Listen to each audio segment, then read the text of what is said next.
एक छोटा सा गांव था जो शहर से काफी दूर बसा था। उसी गांव के बीचों बीच एक पुराना सा मिट्टी का मकान था जिसमें रहते थे सबके प्यारे काका। काका की सबसे खास पहचान ये थी कि वे रोज होटल या ढाबा नहीं चलाते थे, बल्कि सिर्फ रविवार के दिन ही 100 किलो मटन पकाते थे। साथ में गर्मा गर्म चावल और कुरकुरा पापड़ भी परोसा जाता था।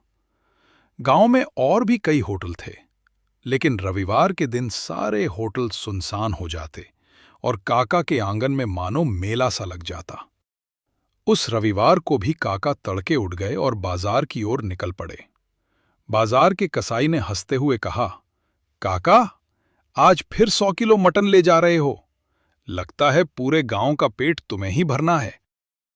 काका ने मुस्कुराते हुए जवाब दिया, अरे भैया, रविवार का दिन है और रविवार मतलब काका का मटन। आज सबका पेट भी भरेगा और मन भी। वे भारी भरकम मटन उठाकर धीरे धीरे घर पहुंचे। दरवाजे पर उनकी पत्नी काकी खड़ी थी। काकी बोली, सुनते हो, इतना सारा मटन अकेले ढोलाते हो, थकान नहीं होती क्या? क्यों ना हम गांव में ही एक होटल खोल लें। रोज यही काम होगा तो थोड़ा आसान हो जाएगा। होटल? अरे भगवान, ये कैसी बात कर रही हो? अगर होटल खोलेंगे तो रोज बनाना पड़ेगा। रोज बनाएंगे तो लोगों को वही स्वाद कहाँ मिलेगा? अभी तो लोग हफ्ते भर इंतजार करते हैं, तभी उनका प्यार और स्वाद दोनों बरकरार रहता है। पर मुझे तो लगता है कि तुम्हारे हाथ का स्वाद कभी कम ही नहीं होगा। लोग हर दिन भी खाएंगे तो उबेंगे नहीं। बस यही राज तो मैं किसी को नहीं बता सकता। ये स्वाद रविवार का ही है और रविवार का ही रहेगा। काका ने बड़ा सा लोहे का बर्तन रखा और नीचे लकड़ी का चूल्हा जला दिया। सबसे पहले उन्होंने खड़े मसाले, दालचीनी, लौंग, काली मिर्च, जीरा को सिलबट्टे पर पीसकर ताज़ा मसाला तैयार किया। फिर उसमें उनका गुप्त मसाला डाला, जिसकी खुशबू पूरे आंगन में फैल गई। करीब 2 घंटे तक मटन धीमी आंच पर पकता रहा। उधर दूसरी ओर बड़े भगोने में चावल उबल रहे थे और काकी कड़क पापड़ तल रही थी। काकी ने हंसते हुए कहा, अरे ये खुशबू तो मोहल्ले के कोने कोने तक पहुंच गई है। देखना, 12 बजते ही लोग उमड़ पड़ेंगे। लोगों के चेहरे पर जो चमक होती है ना, वही मेरे लिए सबसे बड़ी कमाई है। जैसे ही घड़ी ने 12 बजाए, लोग आने लगे। कोई परिवार पूरा आ गया तो कोई साइकिल से भागा भागा आया। बच्चे खुशी से उछल रहे थे। काका जल्दी दो, भूख लगी है। काका बड़े प्यार से ब्लेड सजाते। गर्मा गर्म चावल, मसालेदार नली वाला मटन और साथ में पापड़। पहला निवाला खाते ही सब बोल उठते, वाह काका, ये तो कमाल है। आप रोज क्यों नहीं बनाते? अरे भाइयों, यही तो मजा है। अगर रोज मिलेगा तो ये स्वाद खास कहाँ रहेगा। याद रखो, ये मटन सिर्फ रविवार को ही मिलेगा। आपका राज चाहे जो हो काका, पर आपका मटन तो लाजवाब है। हम तो पूरे हफ्ते इंतजार करते हैं बस रविवार के लिए। धीरे धीरे भीड़ इतनी बढ़ी कि दोपहर होते होते सारा मटन खत्म हो गया। कई लोग मायूस होकर बोले, काका जरा ग्रेवी ही दे दो, वही बहुत है। माफ करना भाइयों, अब तो ग्रेवी भी नहीं बची। अगला रविवार आने तक सब्र करो। लोग निराश होकर पर मुस्कुराते हुए लौट जाते और कहते, ठीक है काका, फिर मिलेंगे अगले रविवार। रात को जब सब सन्नाटा हो गया तो काका और काकी घाट पर बैठे बातें कर रहे थे। काकी बोली, तुम सच में बहुत अच्छा मटन बनाते हो। क्यों ना हम सचमुच एक होटल खोल लें? लोग रोज आएंगे। भगवान, अगर रोज बनाएंगे तो ये स्वाद अपना जादू खो देगा। स्वाद का असली मजा इंतजार में है। शायद तुम सही कहते हो, पर मुझे पूरा यकीन है कि तुम्हारे हाथ का स्वाद कभी भी लोगों के दिल से नहीं निकलेगा। इतना कहकर दोनों ने रात की शांति में मुस्कुराते हुए नींद की ओर कदम बढ़ाए। अगले दिन सुबह काका गांव की गलियों में टहलते हुए निकल पड़े। चलते चलते वे चौक पर बने पीपल के पेड़ के नीचे जाकर बैठ गए। लोग आते जाते काका को प्रणाम करते, पर काका अपनी मुस्कान के साथ सबको आशीर्वाद देते रहते। इतने में एक नौजवान उनके पास आया और बोला, काका, आप यहाँ अकेले बैठे हो?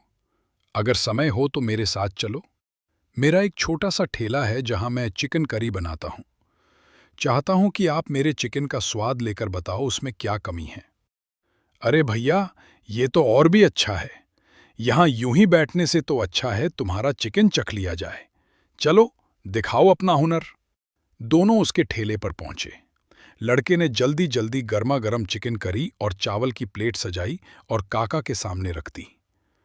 काका ने पहला निवाला लिया, कुछ देर चबाया और फिर बोले, देख बेटा, तुम्हारा चिकन ठीक है पर इसमें जान नहीं है। लड़का हैरानी से बोला, जान नहीं है? काका, मैं तो ताज़ा मसाले डालता हूं। बात मसालों की नहीं है। तुम चिकन को मैरिनेट करते हो क्या? नहीं काका, मैं तो सीधे पका देता। यही तो कमी है। अगर चिकन में स्वाद लाना है तो पहले उसे 30 मिनट नींबू, अदरक, लहसुन का पेस्ट और थोड़ा गरम मसाला लगाकर मैरिनेट करो। जब वो मसाले में घुल मिल जाएगा तभी असली स्वाद आएगा। फिर पकाना, देखना, लोग बार बार मांगेंगे। धन्यवाद काका, कल से मैं जरूर ऐसा ही करूंगा। काका हंसते हुए वहां से आगे बढ़ गए। थोड़ी दूर जाकर वे अपने पुराने मित्र रामलाल के घर पहुंचे। रामलाल बरामदे में खाट पर बैठे थे। काका मजाक में बोले, अरे भाई, तुम तो दिन ब दिन बूढ़े होते जा रहे हो। हाँ यार, बूढ़ा तो हो ही रहा हूं, लेकिन तू बताओ, तू इतना जवान कैसे दिखता? कहीं कोई राज तो नहीं छुपा रखा? काका ने ठका लगाते हुए कहा, राज है तो सही, पर बता दूं तो तू भी जवान हो जाएगा। फिर गांव वाले हम दोनों को देख हैरान रह जाएंगे। दोनों जोर जोर से हंसने लगे।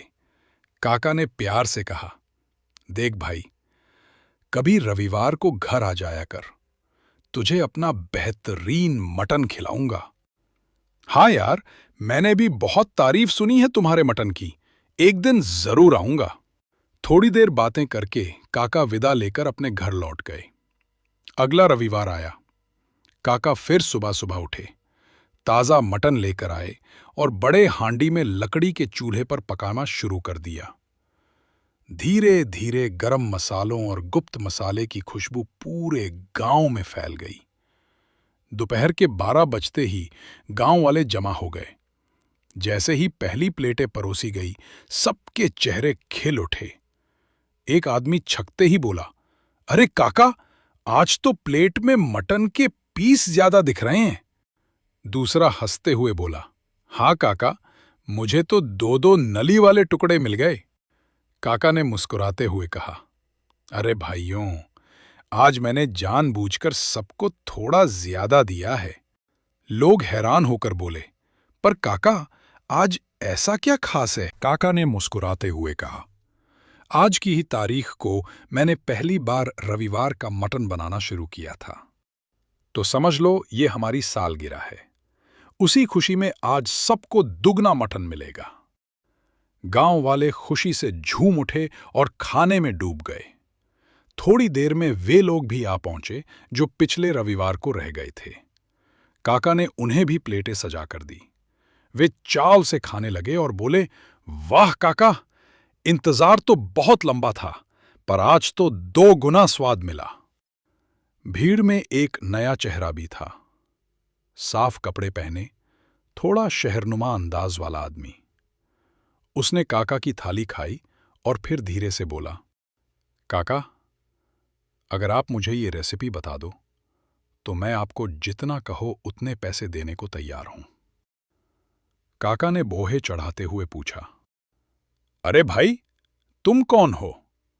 आज पहली बार देख रहा हूं। मैं शहर में बड़ा होटल चलाता हूं। तुम्हारे मटन की चर्चा सुनी थी, इसलिए यहां चला आया। अगर ये रेसिपी मिल जाए तो मेरे होटल का धंधा दुगना हो जाएगा।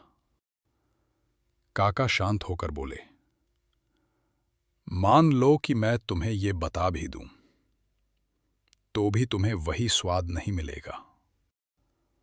वो हैरान होकर बोला, क्यों काका? स्वाद तो रेसिपी से आता है। नहीं भाई, स्वाद सिर्फ मसालों से नहीं आता। ये मटन धीमी आंच पर चूल्हे में पकता है, घंटों तक। तुम्हारे होटल में तो गैस का चूल्हा होगा, वहीं से फर्क पड़ जाएगा। वो आदमी जिद पर अट गया। फिर भी बता दो काका, मैं तुम्हें खूब पैसे दूंगा। पैसों से स्वाद नहीं बिकता। अगर कभी मुझे अपना राज बताना होगा तो मैं अपने गांव वालों को बताऊंगा, तुम्हें नहीं। ये सुनते ही वो शहर वाला गुस्से में बड़बड़ाता हुआ वहां से चला गया। वाह काका, आप तो सच में गांव की शान हो। बस भाइयों, यही प्यार ही मेरी असली कमाई है। उस रात जब सब सो चुके थे, काका और काकी खाट पर बैठे बातें कर रहे थे। भगवान, अब उम्र हो रही है, सोचता हूं हमारे इस मटन के राज को आगे कौन संभालेगा। काकी ने सहमति में सिर हिलाया। सही कह रहे हो, पर किसे दोगे ये राज? कौन बना पाएगा तुम्हारी तरह? क्या पता कोई खुद चलकर आ जाए, जिसे ऊपर वाला हमारे लिए भेजे। दोनों यही सोचते सोचते सो गए। सुबह दरवाजे पर दस्तक हुई। कोई है घर में? बाहर से एक धीमी आवाज आई। काका बाहर निकले तो देखा एक दुबला पतला लड़का खड़ा था। लड़का बोला, काका, मैं अनाथ हूं, कई दिन से भूखा हूं, कुछ खाने को मिलेगा? काका उसे अंदर ले आए।